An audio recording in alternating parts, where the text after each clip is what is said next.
I was never one for grand occasions. At 70, I preferred quiet spaces, porches that smelled of rain, soft jazz on the radio, the company of old books rather than strangers in silk. Yet here I was, standing under the chandeliers of the Charleston Harbor Ballroom, clutching a half-empty glass of champagne, as if it might anchor me to something familiar. My name is Eliana Muir, widow mother of one professional, at making myself small in rooms that once belonged to me. The air shimmered with perfume and magnolia blossoms. Gold light poured over the tables, catching the sequins on dresses and the tears of sentimental aunts. A band played something lazy and smooth, the kind of tune that wanted to convince you everything was beautiful. Then my daughter lifted her glass. Sarai had always known how to command a crowd, her father's charm wrapped in my restraint. She stood in her white silk gown, radiant beneath the chandeliers, the very picture of a woman who had outrun her origins. "To the family I chose," she said brightly, turning toward the man seated beside her new husband. Octavio Delano. Her father-in-law smiled with polite confusion, lifting his own glass in response. Laughter rippled through the hall. Someone shouted, "Hear, hear." Silverware chimed against crystal. I joined the toast automatically, though the words had landed in me like a blade. Sarai's smile lingered just long enough for the applause to die down. Then she turned her head, and our eyes met across the crowded room. The softness vanished. "You can leave now, Mother." For a moment, I thought I'd misheard. The musicians faltered. The hum of conversation dissolved into silence so sharp I could hear the air conditioning click. Dozens of faces turned toward me, curious, embarrassed, pitying. My hand trembled. Champagne spilled onto the lace cuff of my sleeve. I rose slowly, bones stiff, throat closing. I managed a faint nod to no one in particular, the reflex of a woman trained to smooth over discomfort. Each step toward the exit felt rehearsed, like a dance I had practiced all my life. Quiet retreat, graceful disappearance. A chair scraped loudly. Then another.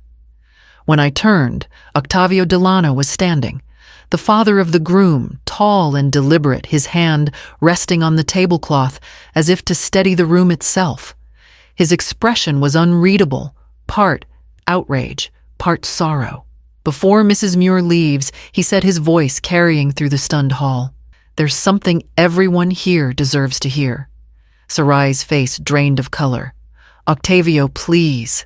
But he continued, and the murmur that followed was not applause this time. I froze halfway between humiliation and disbelief, the ballroom's golden light suddenly too bright, too heavy. Around me, magnolia petals trembled in their vases, and as his voice rose again, calm, certain, unstoppable, I knew the night had only just begun. My apartment overlooks the Ashley River, where the water moves slow enough to catch the sky. Most evenings, the herons glide past my window, and I count them like prayers. At 70, my life had softened into routines, quiet, unremarkable ones. Mornings began with coffee brewed too strong and a walk along the riverbank. By 9, I was downtown at the community center teaching poetry to a room full of retirees who still believed words could make sense of their lives. I did too on most days. The class was small, 7 regulars. We read Mary Oliver and Langston Hughes and argued over commas like they were moral questions. "You speak of loss as if it's a season one student told me once." I smiled. "Because it is," I said. "It comes back whether we're ready or not." It had been 15 years since Henry died. Heart attack sudden. One morning, he'd been buttering toast. By nightfall, I was a widow with a mortgage and a 12-year-old daughter staring at me as if I'd misplaced the map to our lives. Sarai had adored her father. Everyone had. He was the kind of man who remembered birthdays of people he met once who could fix anything from a broken faucet to a broken heart. After he died, she grieved by blaming me. For what exactly she never said, maybe for surviving him. I was 47 then, and every choice I made after that seemed like proof I was doing widowhood wrong. When she left for college, our calls turned shorter, then rarer. She built a world where I was an occasional visitor. Mother, the polite footnote. I told myself that was what good parenting meant, letting go, no matter how it felt. One Tuesday afternoon in early spring, I came home from class to find a thick envelope on my doormat. Cream paper gold script, the kind of stationery that whispered money. Mr. and Mrs. Octavio Delano request the honor of your presence. For a long time, I just stared at it. The Delano name carried weight in Charleston, the kind of family that appeared in charity galas and old society pages. I'd never met them, only seen Sarai tagged in photographs, waterfront dinners, yacht fundraisers, faces lit by chandeliers. My daughter fit perfectly among them. I sat at my small kitchen table tracing the embossed letters with a finger. There was a handwritten note tucked inside, brief and careful, Mother. I hope you can attend. S. Not love, not even see you soon. But it was more than I'd had in years. That night I couldn't sleep. I lay in bed listening to the wind off the river, thinking about the last time Sarai and I had shared a meal. 3 years earlier, she'd stopped by during a work trip, stayed for 20 minutes, left before the coffee cooled. You should sell this place, she'd said then, glancing around my modest living room. It's quaint. Now, staring at the invitation, I wanted to believe things could change. Maybe this wedding would mend what time had broken. Maybe she'd see I had tried clumsily, imperfectly, but with love. I imagined her in a white dress smiling as she introduced me to her new family. I'd bring a gift that mattered, not expensive, but thoughtful. I'd wear something elegant, maybe that navy dress I'd once promised myself I'd never need again. When dawn finally came, the river outside glimmered pale silver, and the magnolias along the embankment were beginning to open. I took it as a sign, foolish or not, that the tide was shifting at last. I didn't know then that hope can look exactly like a trap before it closes. After Henry died, the house felt too large for sound. Even the clock seemed to tick softly, as if afraid to disturb the emptiness. I remember standing in the kitchen, still wearing the black dress from his funeral, staring at the stack of unpaid bills. The world had not paused to grieve with me, it simply expected me to keep up. I was 47 with a 12-year-old daughter whose grief came out as silence and slammed doors. The first time Sarai asked, "What will we do now?" I told her, "We'll be fine." It was a promise I didn't know how to keep. I sold Henry's car first, then my jewelry box. The pawn shop on East Bay smelled of metal and rain. The man behind the counter weighed my gold bracelet like it was nothing more than numbers. When I hesitated over my wedding ring, he said gently, "It's just a ring, ma'am," but it wasn't. It was the last thing that still carried Henry's warmth. I signed the receipt anyway. I took a second job at a local library shelving books in the evenings after teaching English at the middle school.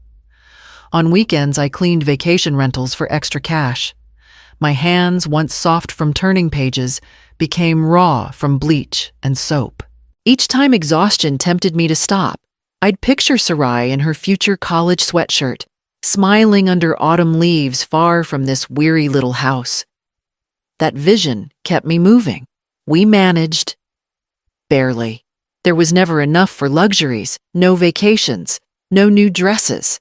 But there was always enough for Sarai's piano lessons, her field trips, the kind of small things that made her feel she still belonged among girls whose parents hadn't lost everything.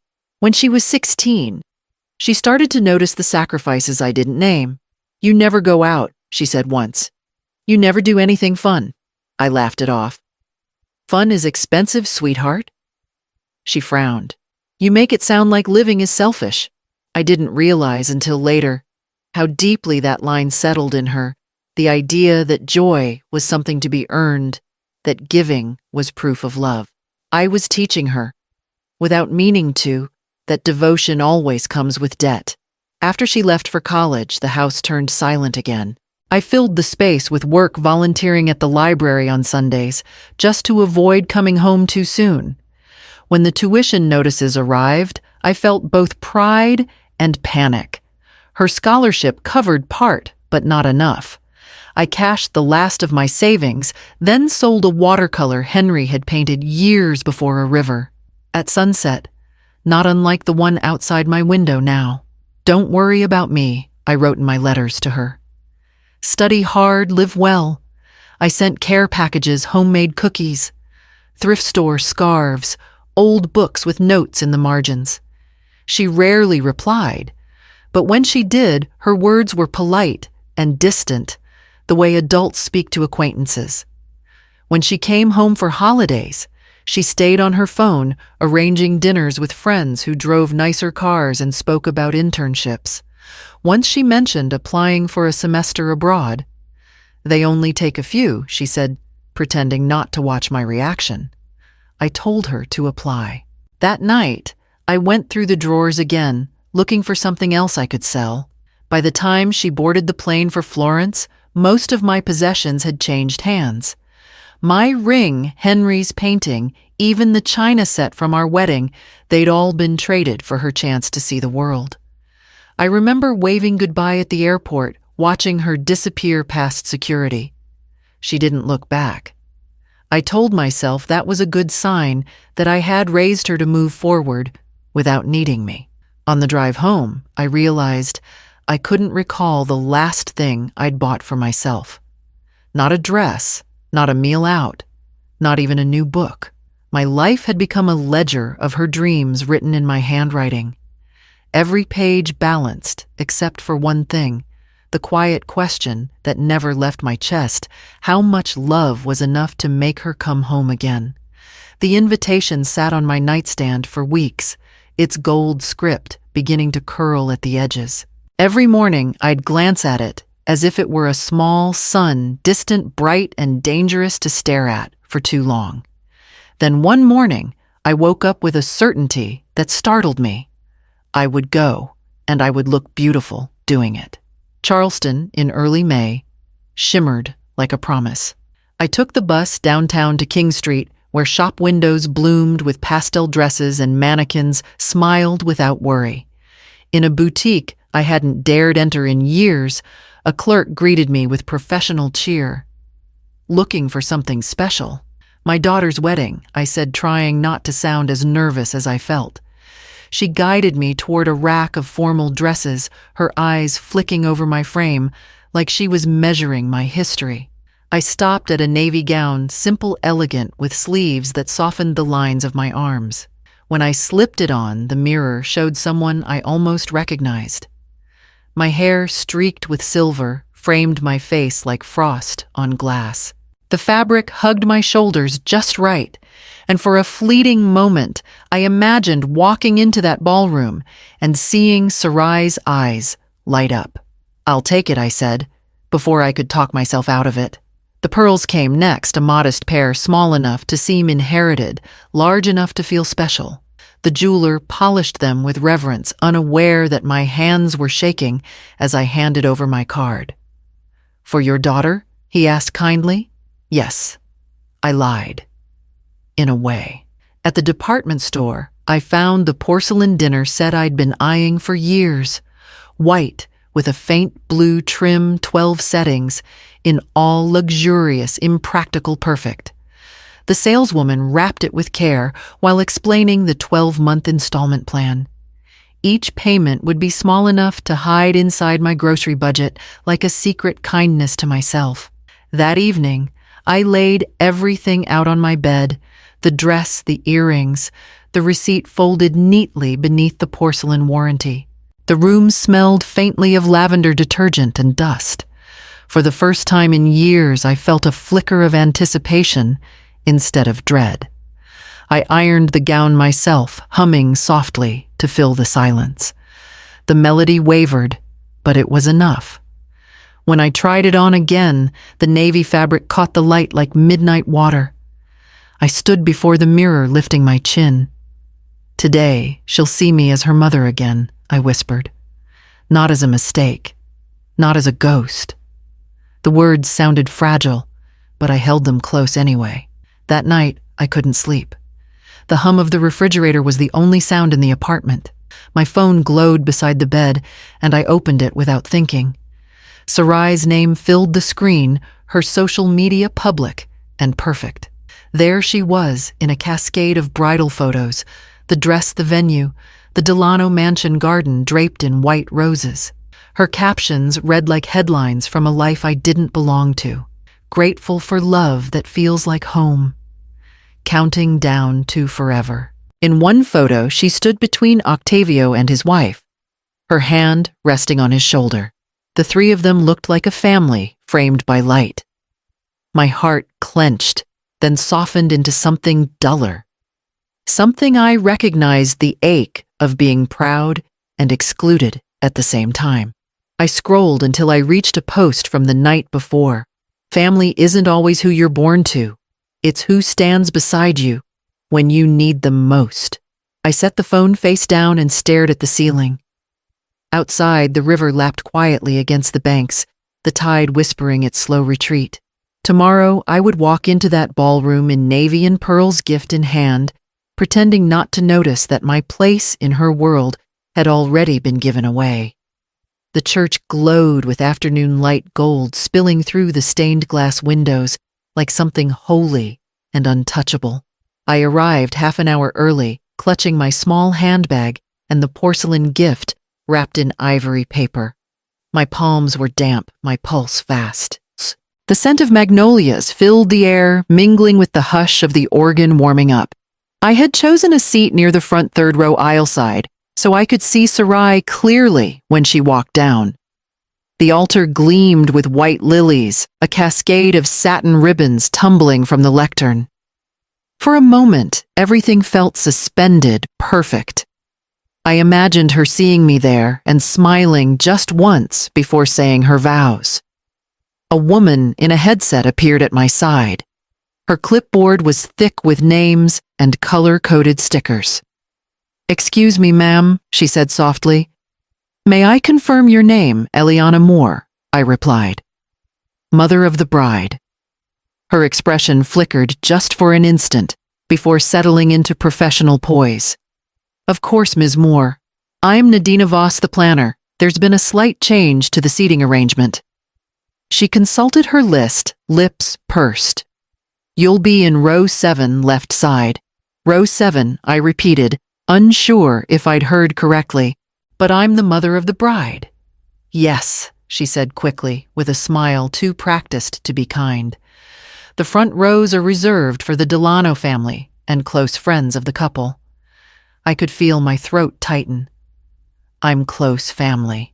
Nadina's gaze softened with the kind of sympathy that's worse than cruelty.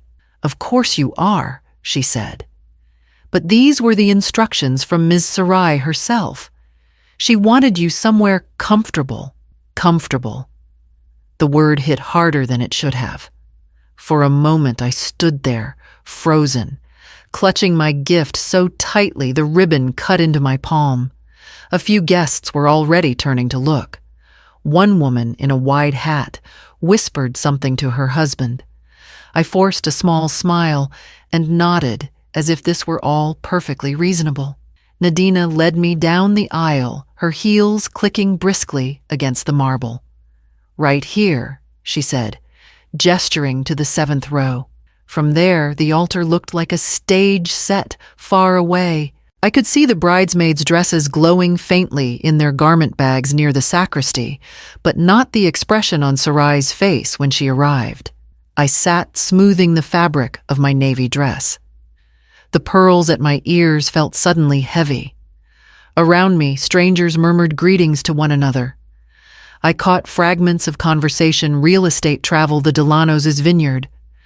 Not one voice said my daughter's name the way I once did, softly, as if it were something fragile and beloved. The organ began to play, and the chatter faded. My heart raced. When Sarai appeared at the doors, radiant in lace, a collective sigh filled the church. She walked alone, no arm to steady her, as if independence were her crown. Every step was measured graceful. My chest swelled with pride despite everything. I whispered her name under my breath, but she didn't look my way. When she reached the altar, Octavio Delano turned to receive her, his face glowing with paternal pride. His wife dabbed her eyes. They looked like they'd raised her themselves.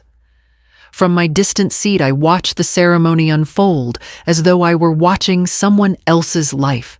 The vows, the music, the laughter, it all washed over me, muffled like a song through closed doors.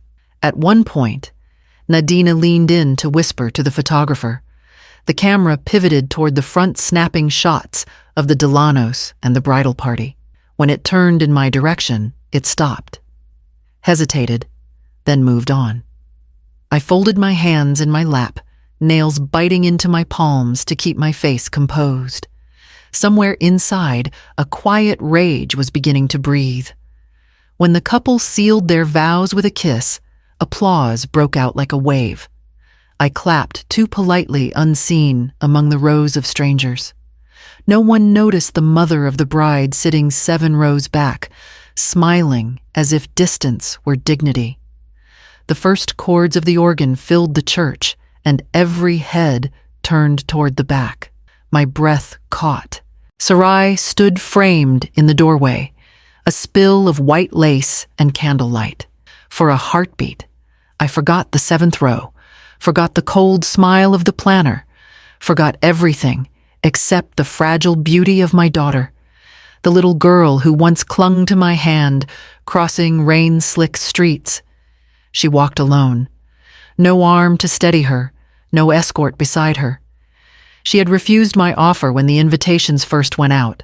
"I'll walk myself, Mother. It's symbolic." At the time, I thought she meant independence. Now, watching her move down the aisle, I wondered if it meant exclusion. Every detail was flawless. The white roses along the pews, the ivory veil trailing behind her like mist, the way the chandeliers reflected in the polished marble floor. Yet something about the scene felt rehearsed, choreographed to perfection, until there was no room left for sincerity. Then I saw him, Marco Delano, the groom. It was the first time I'd laid eyes on him in person. Tall, dark hair, perfectly parted, the kind of elegance that comes from money, not effort. He stood at the altar with Octavio, his father both in tailored suits that caught the golden light. When Marco smiled at Sarai's approach, it was gentle but distant, as though even that moment were something expected of him. Their eyes met halfway down the aisle, and she smiled back, radiant, glowing in a way that made me ache. That used to be how she looked at me when I'd surprise her with a birthday cake, when I'd clap the loudest at her recitals, when love still lived in the open. I tried to catch her gaze just once, but she never looked beyond the front rows. The ceremony unfolded like a movie I'd already seen too many times. The officiant spoke of partnership, of unity, of 2 families joining as one. Each word landed like a small bruise. The Delanos were the only family named aloud. Their lineage was woven into every blessing, their generosity acknowledged in every prayer. From where I sat, I could see the subtle choreography, the gentle lean of Sarai toward Octavio's wife during the candle lighting, the soft murmur between them that made them both smile. It was intimacy, carved in front of me, deliberate and quiet, a portrait where I had been carefully erased. When it came time for the vows, Sarai's voice trembled only slightly. She spoke of gratitude, of finding peace, of choosing love that feels like home. The words were beautiful, but they didn't sound like her. Or maybe I no longer knew how her voice sounded when she meant something. Marco answered with calm certainty, sliding the ring onto her finger with practiced grace. Applause rippled softly through the church, reverent and polite. I joined in, my palms barely touching, afraid the sound might shatter what little composure I had left. At one point, Marco turned slightly, and for a brief second, his eyes met mine. There was recognition there. Not surprise, not pity, but something quieter, awareness. He knew who I was. Perhaps he'd heard stories, or perhaps he could simply see the outline of someone standing where she no longer belonged. When the ceremony ended, the newlyweds walked back down the aisle together, bathed in a storm of rose petals and camera flashes. As they passed the 7th row, I smiled. It was the smile of a woman watching her child step into a life she'd never been invited to live. The echo of their footsteps lingered after the doors closed, the sound of beginnings I would never be part of. For a moment, the church felt hollow, filled only with the ghosts of promises no one remembered making. I stayed seated long after everyone stood to leave my hands folded in my lap, the pearls at my ears cool against my skin. Somewhere behind the grandeur, beneath the music and the applause, I could feel the quiet truth settle in. Love hadn't vanished, but it no longer had a place to land.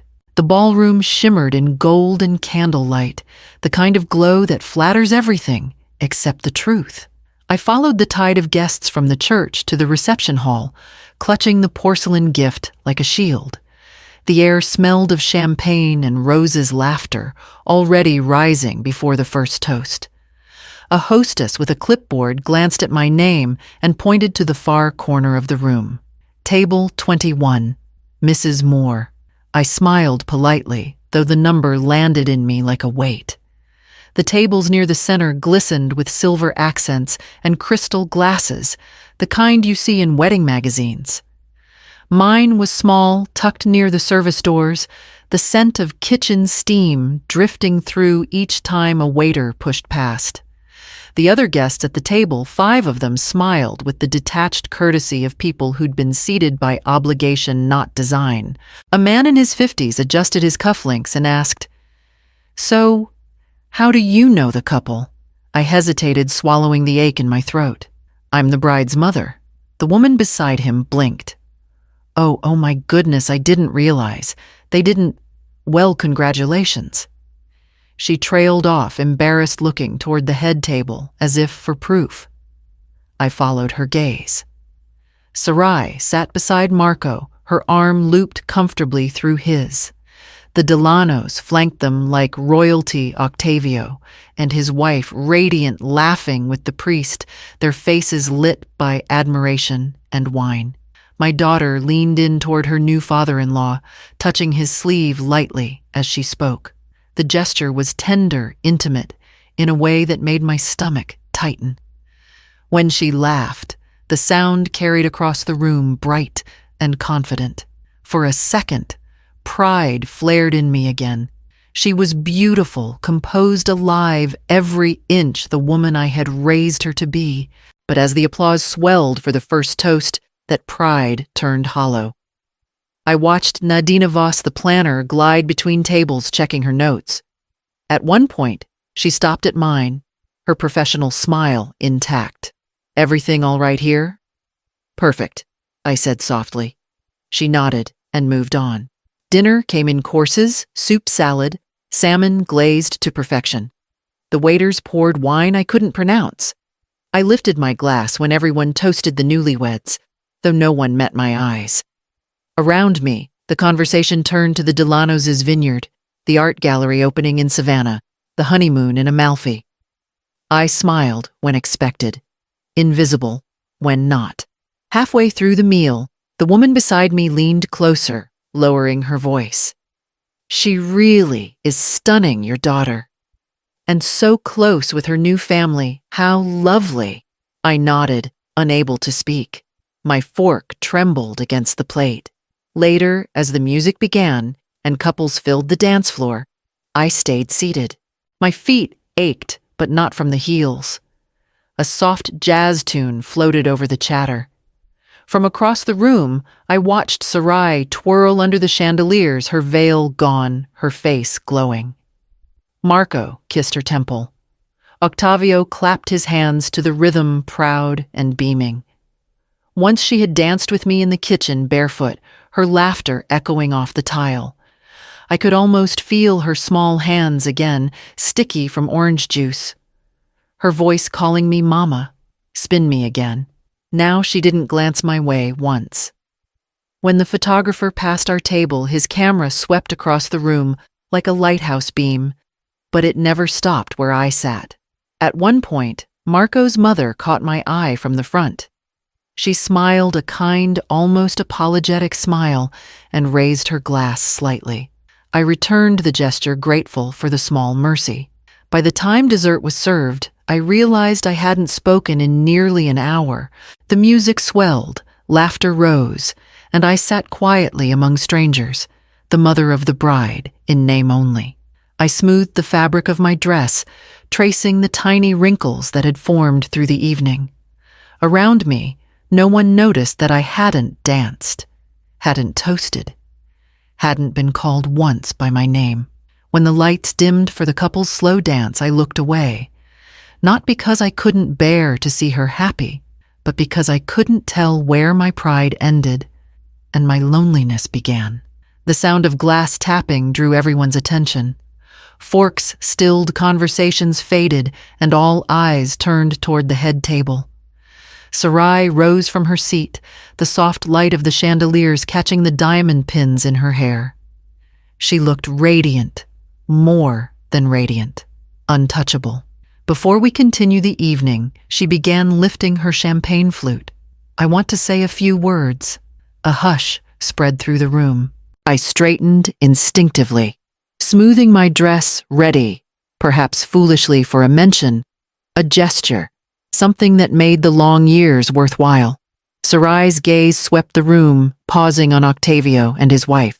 I've always believed that family isn't just who raises you, but who lifts you when you need it most, she said. Her voice was warm, poised, perfectly measured. When I met Marco, I didn't just find the man I love. I found people who showed me what true family feels like. Polite sighs of admiration rippled through the guests. Octavio's wife dabbed her eyes with a linen napkin. Marco reached for Sarai's hand under the table, smiling with quiet pride. She continued, her tone bright, almost rehearsed. The Delanos have been my guiding light, kind, generous, endlessly supportive. They've treated me as a daughter long before today, and I am endlessly grateful. I waited, holding my breath. Surely this was where she'd glance my way, say something, anything, to bridge the gap between us. But her eyes never found me.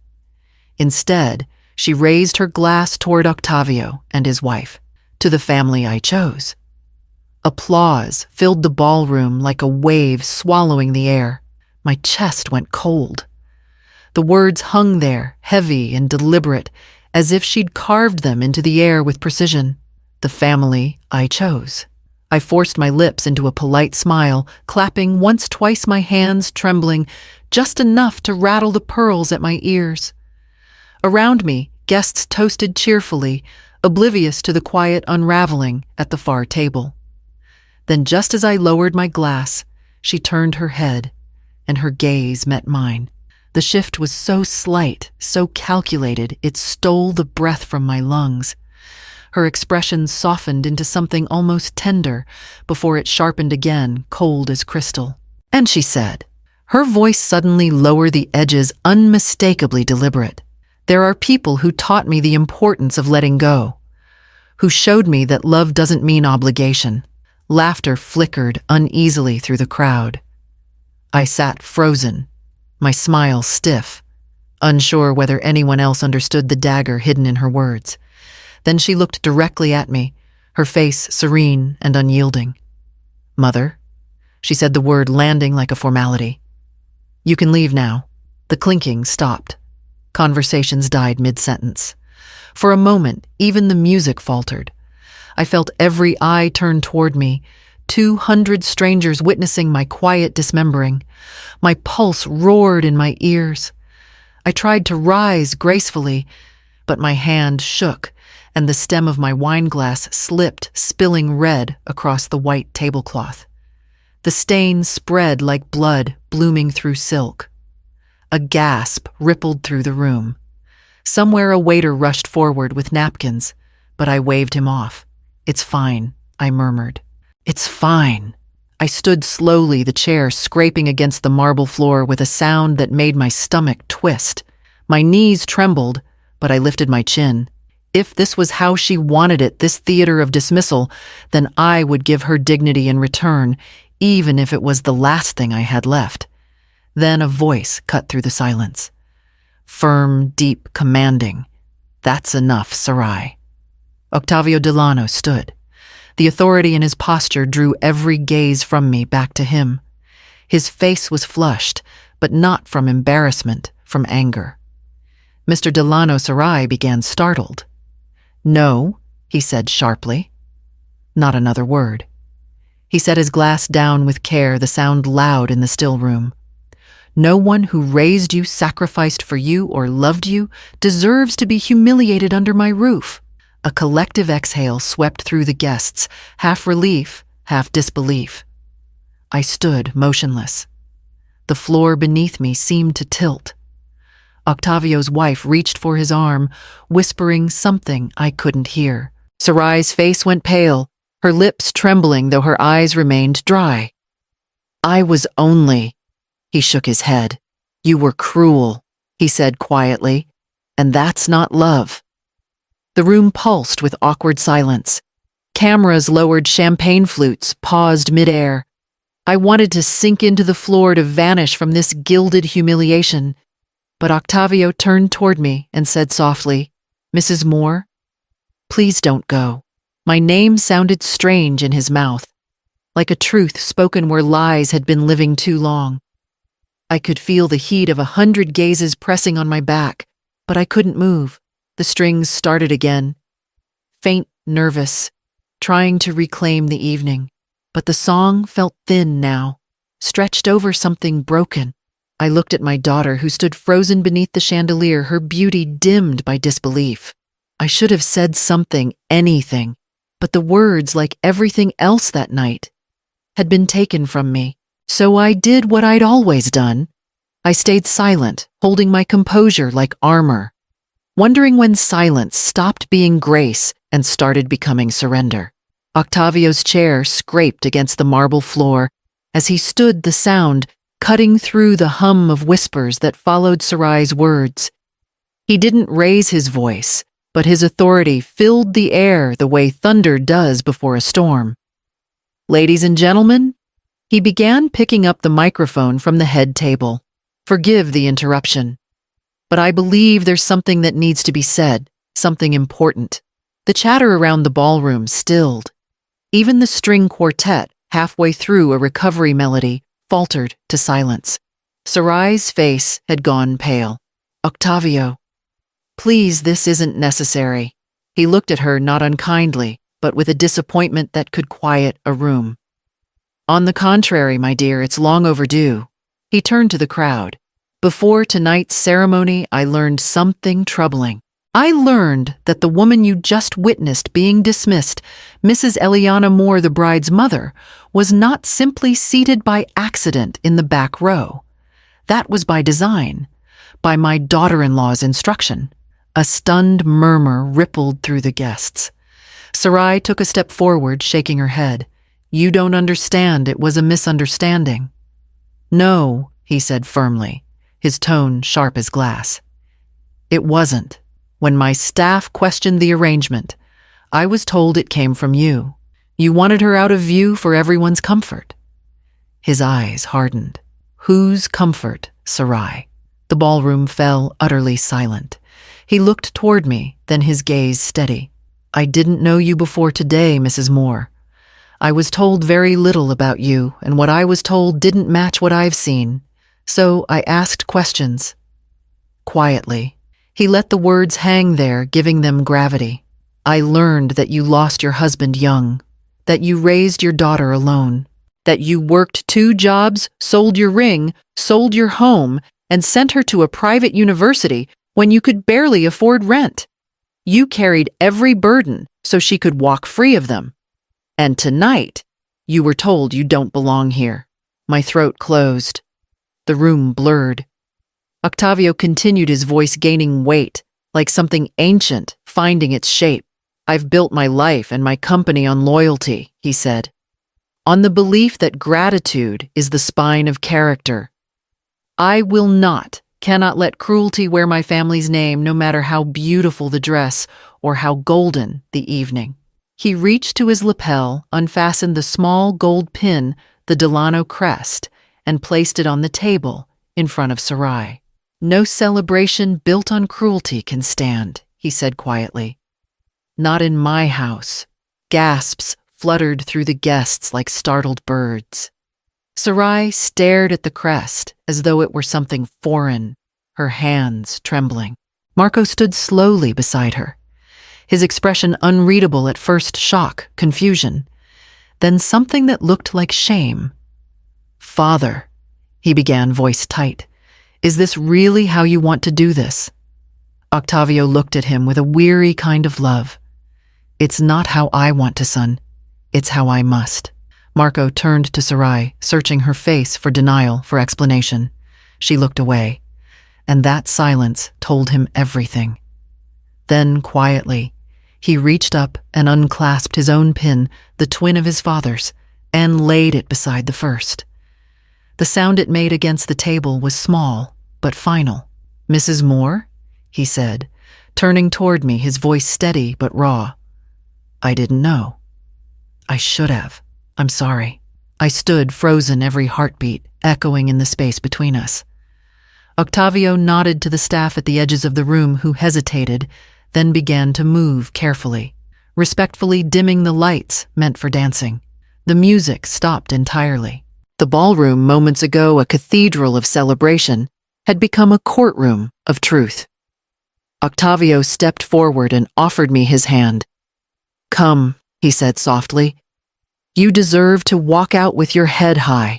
The chandeliers shimmered above us like witnesses as I took his hand. For the first time that night, the silence didn't feel like absence. It felt like respect. The doors to the ballroom swung open, and cool night air rushed in, carrying the faint scent of salt and jasmine from the gardens beyond. I walked beside Octavio, the murmur of whispers trailing behind us like a fading tide. Every step felt heavy but steady. The marble gave way to stone, and then to grass damp with dew. My heels sank slightly into the earth, grounding me. The garden was lit with soft lanterns strung between magnolia trees. Their petals, pale and waxy, gleamed under the lights like half-moons. For a moment, the air outside felt too still, as if the world itself were holding its breath. Behind me, I heard the sound of hurried footsteps. "Mother, wait." I stopped, but didn't turn immediately. Her voice was desperate, trembling in a way I had never heard before.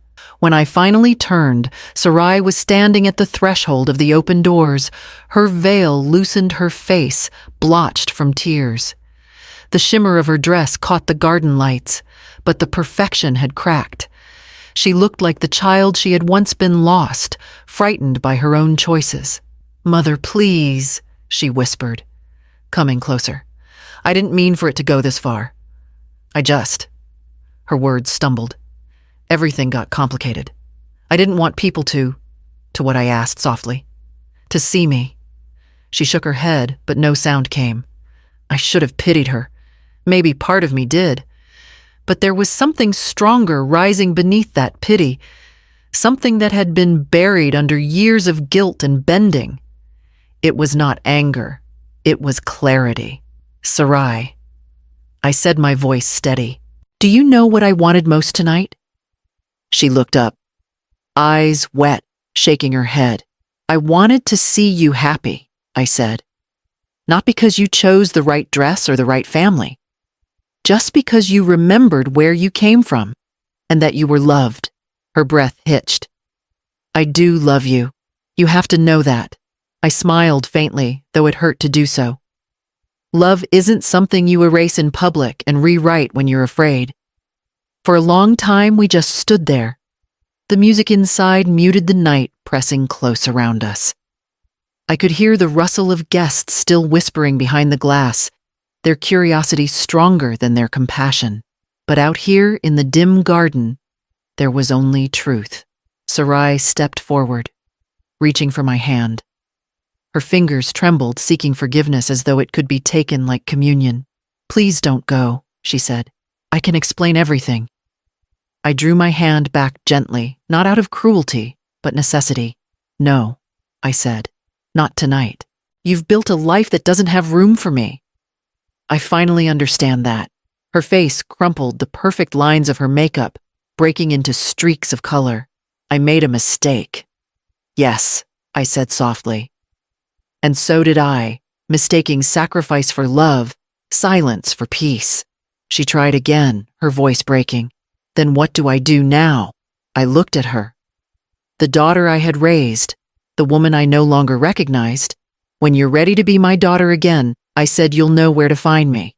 Her lips parted, as if to protest, but no sound came. I turned toward the side gate, the one that led to the small gravel path along the bay. The iron latch was cold against my fingers. Behind me, Sarai's voice cracked through the stillness.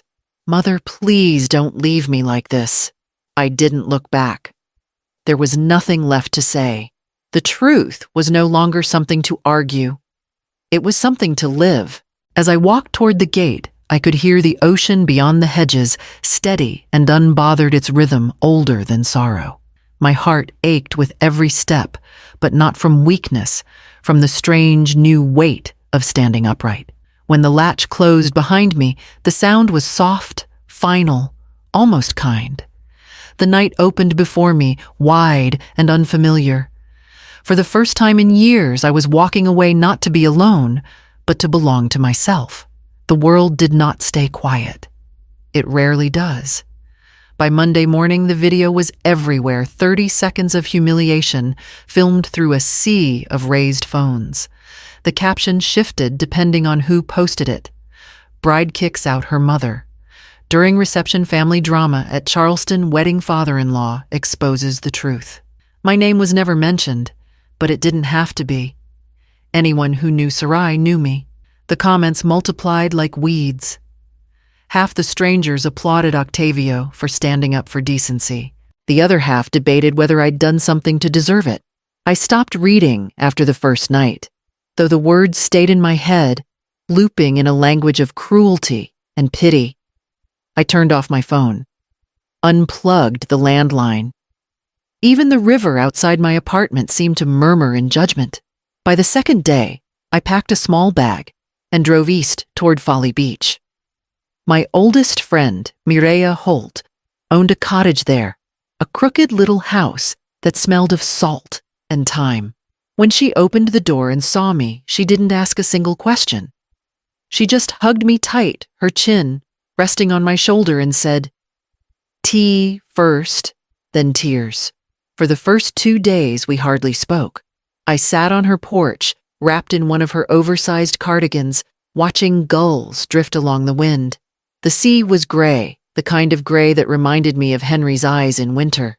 The quiet should have soothed me, but inside, I was still standing in that ballroom surrounded by stairs. Mireya would come out every hour or so, refill my cup, then sit beside me. "You know," she said finally, "Charleston will move on by next week. People always do." "Not Sarai," I murmured. "She's built for being watched." "Then let them watch," she said simply. "But you don't have to." Her kindness was a balm, though I didn't yet know how to receive it. On Thursday evening, my sister Carmen drove up from Savannah. She arrived without warning, parking her old sedan under the fig tree, stepping out with the same purposeful stride she'd had since we were girls. "Lord," she said, pulling me into her arms, "you look like you've been swallowed by the tide." I laughed for the first time that week. Small, cracked, but real. I suppose I have.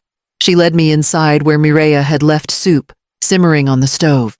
The three of us sat at the kitchen table, the windows open to the sound of waves. Carmen reached across and took my hand. "You did nothing wrong," she said, "but I know that doesn't make it hurt less." "She hates me," I whispered. I saw it in her eyes before she spoke. Carmen shook her head. No, she's drowning in her own reflection, that's all. And you, she squeezed my hand. You taught her grace by example. Now show it to yourself. I turned my face away, blinking hard. I'm not sure I remember how. You will, she said. You always do. It just takes time. After she went to bed, I stayed up on the porch, listening to the surf. Somewhere beyond the dunes, teenagers laughed, their voices carried by wind. I imagined Sarai somewhere far from here, perhaps back in the city, crafting apologies or explanations the way she'd once crafted her ambitions. The thought didn't sting as much as it had days earlier. Instead, there was space, empty, but breathable. Mireya came out with a blanket and draped it over my shoulders. You're quiet tonight, she said. I'm tired, I replied. But maybe not broken. She smiled. That's a start. The waves rolled impatient and rhythmic, washing over everything, even shame. I closed my eyes, let the sound fill the hollow places, and felt for the first time in a long while the faint hum of peace beneath the noise. It was a gray morning when I saw him again. The tide had come in early, swallowing the edge of the pier, and the sky hung low over Charleston Harbor like an unfinished thought. I was sitting outside a small cafe near the water, wrapped in Mireya's cardigan, my coffee growing cold in my hands. I hadn't spoken to Sarai since that night, though her face still flickered across every memory I tried to quiet. A shadow fell across the table.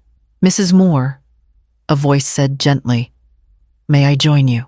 Octavio Delano stood there, taller than I remembered his expression, careful, his posture less commanding than before. For a moment, I wanted to tell him no. The humiliation was still too raw, the air between us, still stained with the echoes of that evening. But something in his eyes stopped me, not pity, not pride, but weariness. I nodded. Please. He sat setting his hat on the chair beside him. The waiter brought another cup without being asked, as though he came here often. For a while, neither of us spoke. The sound of gulls filled the pauses. I wasn't sure you'd agree to see me, he said. Finally. I wasn't sure either, I replied. He nodded slowly, accepting that truth. I owe you an apology. Not for what I said that night, but for not saying it sooner. I looked down at my coffee, tracing the rim with my finger. You didn't owe me anything, Mr. Delano. That was my daughter's cruelty, not yours.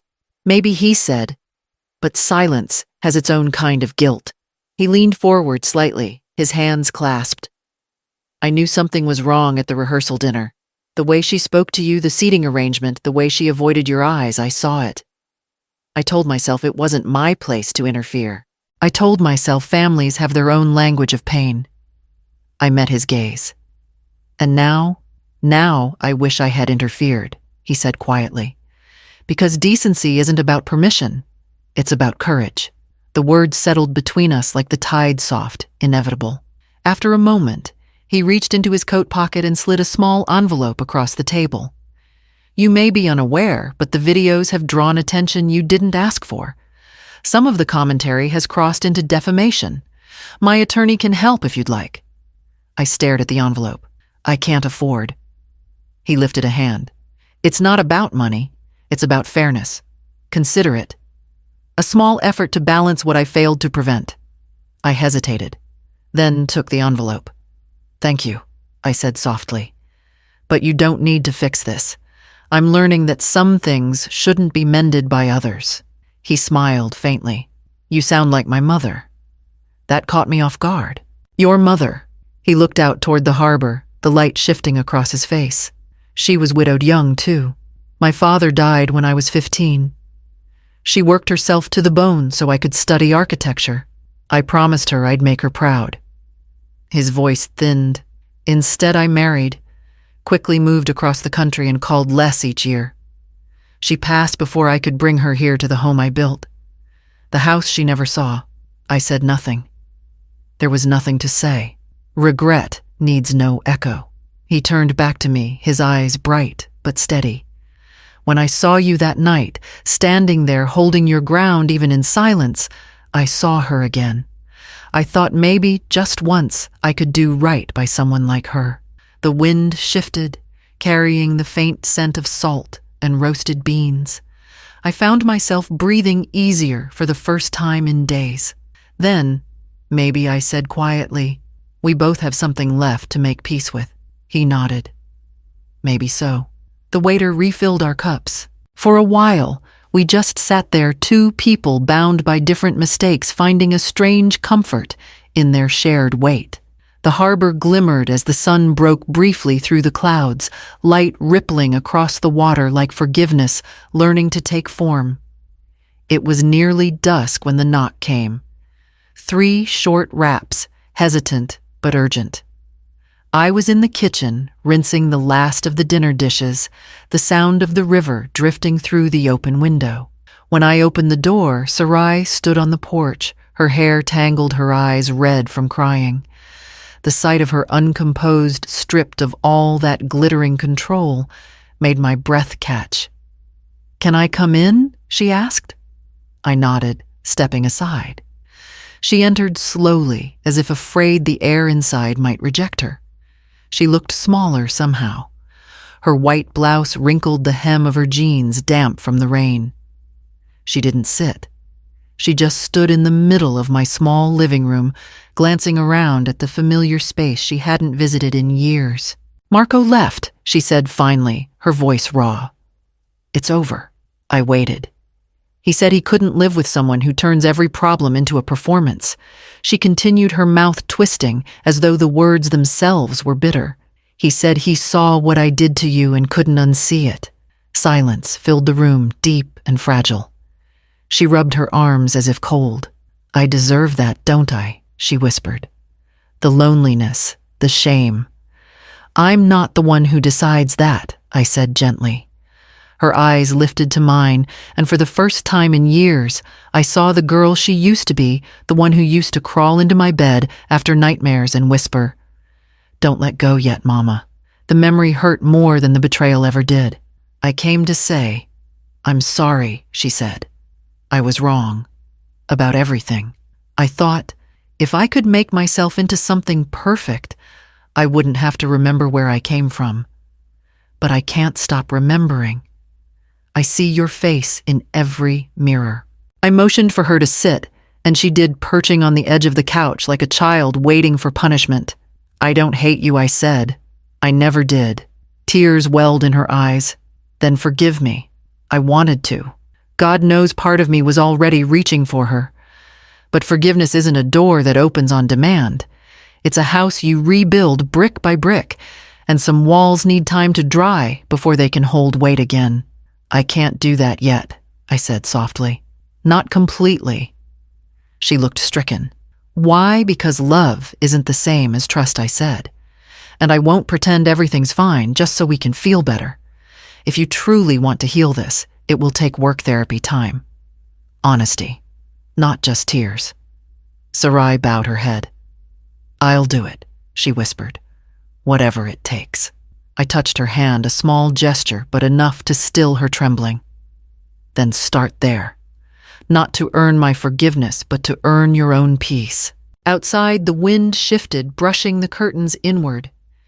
The last of the light fell across her face, revealing the exhaustion beneath her beauty. She stayed for an hour. We didn't talk much after that, just sat in silence. 2 women breathing through the same fragile space, learning how to share the air again without wounding it. When she left, I watched her walk down the path, her steps slow but steady. I didn't close the door right away. I let it stay open just long enough to remind us both that forgiveness would not be denied, only delayed until it could mean something real. By the time autumn arrived, the river outside my window had turned the color of pewter. The mornings were quieter now. No headlines, no whispers, no messages I didn't want to read. I woke early, brewed coffee, and walked downtown to the small brick building on Beaufort Street, where the Women's Literacy Program held its classes. It began with a flyer Mireya slipped under my door. Volunteers needed teach-listen guide. At first I laughed. I'd spent decades teaching and I thought I was done giving pieces of myself away. But something in the word listen stayed with me. By the next Monday, I was standing in that narrow classroom with 6 women ranging in age from 20 to 60, all holding notebooks that smelled faintly of new beginnings. The first lesson was messy. One woman, Tanya, grew frustrated trying to sound out words. Another, Bernice, hid her shaky handwriting with her palm. I knew that look, the shame of imperfection. So I told them what I had once told my own students years ago. We start where we are not, where we wish we'd been. By the second week, they began to laugh. The sound filled the room, tentative but real, like a song being remembered. I brought in poems simple and short. One afternoon, Tanya read aloud for the first time, her voice quivering but proud. When she finished, the others applauded. I found myself clapping hardest. After class, Mireya often joined me for tea at the cafe by the pier. "You're glowing," she teased once, like someone who's finally feeding her own spirit. I smiled. Maybe I am, but I'm also learning to say no. To who, she asked, amused. To everyone who confuses kindness with permission, I said, and it was true. I no longer felt guilty for protecting the hours I needed for myself. I spent my evenings reading again or walking by the harbor at dusk, letting the wind carry away what used to weigh me down. One afternoon, I arrived at the literacy center to find the staff buzzing with excitement. "New computers," one of the coordinators said. Anonymous donor. In the storage room, I saw them sleek silver laptops lined up like quiet miracles. Each carried a small brass tag engraved with a single word, empowerment. When I asked who had given them, the coordinator just smiled. He insisted on remaining unnamed. Said they were for the woman who reminds others that words can rebuild a life. I didn't need to ask again. I knew. That evening, I wrote a note addressed simply to the man who remembers his mother. I thanked him not for the gift, but for understanding that help offered without pride is a rare and sacred thing. I left the note at the front desk and walked out into the crisp Charleston air, the sky streaked with pale orange. The city hummed softly, ordinary and alive. For the first time in a long while, I felt part of its rhythm, not as a shadow, not as a mother lost in her child's story, but as a woman still capable of creating her own. I slipped my hands into my pockets, felt the chill of the evening settle around me, and smiled. Some work I thought must be done with both hands, one to give and one to hold yourself steady while you do. The first mention appeared in the Charleston Gazette a week before Thanksgiving.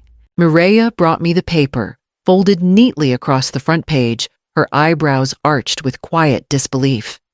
The headline read, "Prominent Architect Speaks Out Against Social Cruelty at Family Event." Beneath it, a smaller line, "Widowed Teacher Praised for Grace Under Public Humiliation." I didn't read it right away. I just stared at the photo Octavio, standing on the courthouse steps, speaking to a cluster of reporters. His suit looked the same shade of charcoal he'd worn at the wedding, but there was something different in his face, the unshakable calm of a man who no longer cared about appearances. Carmen called that afternoon. "You're famous now," she said dryly. "People are calling you the brave mother of Charleston." I laughed despite myself. Brave, I didn't fight anyone. I just stood still. "Sometimes that's the hardest kind of courage," she replied. Later, I finally read the article. Octavio had defended his actions during an interview, saying, "We can build empires, but they mean nothing if we forget how to treat people with dignity." I didn't protect a stranger that night. I protected decency. The statement caused ripples. His family's business partners withdrew from joint projects. Gossip circles accused him of overstepping. Marco's mother, though polite in public, reportedly refused to speak to him for weeks. I found no satisfaction in it. only the dull awareness that truth always costs something. When the paper ran a follow-up story this time, focusing on me, I nearly refused to read it. But Carmen insisted. The article painted me as a quiet heroine, a wronged woman who'd endured humiliation with elegant restraint. It quoted my students from years ago, old neighbors, even someone from the library. They'd given me back a story I hadn't agreed to tell. I folded the paper and set it aside. That evening, I went for a walk by the harbor. The water glimmered with reflected light, and the city hummed with the sound of tourists and wind chimes. The air smelled of roasted pecans and sea salt. Mireya joined me halfway down the boardwalk. "You don't seem happy about the attention," she said. "It's not mine to keep," I answered. "They've turned pain into a headline. I don't want to be anyone's symbol." "You could use it," she suggested gently. "Start a foundation, a support group, something." I shook my head. "No, I don't want to live as someone who survived disgrace. I want to live as someone who learned from it." She nodded, understanding. "You always did prefer quiet victories." We sat on a bench overlooking the water until the light softened to gold. Across the bay, church bells rang faintly, steady, unbothered. The wind lifted the hem of my coat and carried the scent of magnolias even this late in the season. Fame, sympathy, righteousness, all of it felt like noise now, something distant and irrelevant. The world would keep spinning with or without its headlines. I leaned back and closed my eyes. For the first time in years, I didn't feel the need to prove anything. Not to Sarai, not to strangers, not even to myself. The silence around me no longer felt empty. It felt earned. The letter arrived on a Friday morning, slipped through the mail slot, along with bills and a grocery flyer. The envelope was pale blue, my name written in Sarai's handwriting, still elegant, though shakier than I remembered. My hands hesitated before opening it. I'd spent months telling myself I no longer needed her words to breathe, but the truth was simpler. I had just learned to live without expecting them. Inside was a single sheet of paper, folded neatly, the ink slightly smudged, near the first line. "Mother," it began. "I'm writing this from the counseling center. I finally understand why you stopped trying to fix what I kept breaking." I sat down at the table, the same one where I used to help her with school essays, and read slowly. "My therapist says I built walls from fear, not strength. That I learned to control everything because I couldn't control grief." She asked when it started, and I told her when Dad died. "I thought if I stayed angry at you, I wouldn't have to miss him so much." I could almost hear her voice there, wavering between confession and fatigue. "You did everything for me. I see it now. But it was easier to pretend you hadn't, because that meant I didn't owe you anything. I pushed you away so I wouldn't have to look at the truth, that love is a debt I can never repay. Only return. I don't know if you can forgive me. But I need you to know I'm trying to forgive myself first." She had signed it, simply S. For a long time I just sat there, the letter trembling in my hands. I expected pain to come first, or maybe relief. But what arrived instead was something quieter, recognition. I had spent years mistaking her distance for rejection, when it had been fear all along. The same fear I'd carried when I tried to be both mother and father, never showing her how much I was breaking too. I pressed the page against my chest and cried, not from grief, but from the small, stubborn joy of finally being seen. The tears were soft, not sharp, like before. They carried no bitterness, only release. When I could see again, I fetched a fresh sheet of paper and my favorite pen. My response was short, deliberate. "My dear Sarai, thank you for writing. I've made peace with the past, but I'm glad you're learning to do the same. Grow first. Then come home not to erase what happened, but to start something honest. Love always, Mom." I folded the note, sealed it, and slipped it into the outgoing mail slot by the door. Then I stood for a long while, watching the sunlight move across the floorboards. The house felt still, but not empty. There was something alive in the air again, an understanding too fragile to name, but steady enough to trust. When the afternoon breeze drifted through the window, it carried the faint scent of magnolia blossoms. I closed my eyes and let it wash over me, the sound of the river outside like a pulse returning to its rhythm, steady and sure. By early spring, the air along the river carried the scent of new grass and rain. I had spent the morning cooking nothing elaborate, just roasted chicken with rosemary bread, warm from the oven, and a small lemon tart cooling on the counter. My apartment smelled like comfort and clean beginnings. The solid oak table in the center of the room gleamed softly in the afternoon light. I had bought it with the refund from the porcelain set, 12 pieces I no longer needed for anyone's approval. There were only 3 chairs tonight, and that felt exactly right. When the knock came, I wiped my hands on a towel and opened the door. Sarai stood there, her expression shy but steady. She carried a small bouquet of magnolias, their fragrance soft and familiar. Behind her was Octavio, holding a bottle of wine. "Only if you'll let me earn my dinner," he said, smiling gently. I stepped aside, and they entered the air shifting with something lighter than forgiveness, something closer to calm. Sarai placed the flowers in a jar by the window, glancing around as if rediscovering the place where she'd grown up. Her eyes paused on the table. "It's beautiful," she said. New to me," I replied. "Oak lasts longer than porcelain." She nodded, understanding the meaning beneath the words. We sat down together, the 3 of us, and for a moment, none of us spoke. The clinking of plates, the low hum of rain outside, and the faint jazz from the radio filled the quiet in ways that words could not.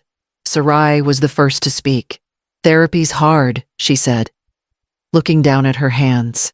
"But I'm learning that perfection doesn't keep anyone safe. It just keeps everyone apart." Octavio poured the wine and gave a soft nod. "That's wisdom most people take decades to earn." She smiled faintly, her gaze flicking between us. "I owe both of you more than I can ever say." "You don't owe me," I said gently. "You're already doing the work." Her eyes shimmered, and she reached for her glass. "To beginnings, then." "To beginnings," Octavio echoed. The glasses touched lightly. Outside, thunder rumbled far off, the sound mellow and distant. As we ate, the conversation turned ordinary recipes, books a new art exhibit downtown. I found myself laughing at something Octavio said about retirement, the sound surprising me with how natural it felt. Even Sarai laughed, a quiet, unguarded sound that filled the room the way sunlight fills a morning after storm. Later, as she helped clear the table, she slipped and said, "Eliana, could you?" Then stopped herself. Her eyes met mine, and a small smile formed. "Mom," she corrected softly. The word hung there, fragile, precious, whole.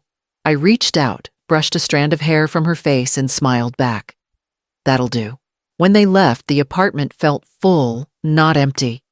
The dishes sat drying by the sink, the scent of lemon still in the air. I stood by the window watching them walk to the car side by side, the rain catching in the glow of the streetlights. The oak table behind me gleamed solid and steady, its grain marked by the faint rings of our glasses, proof that something lasting had begun quietly at last.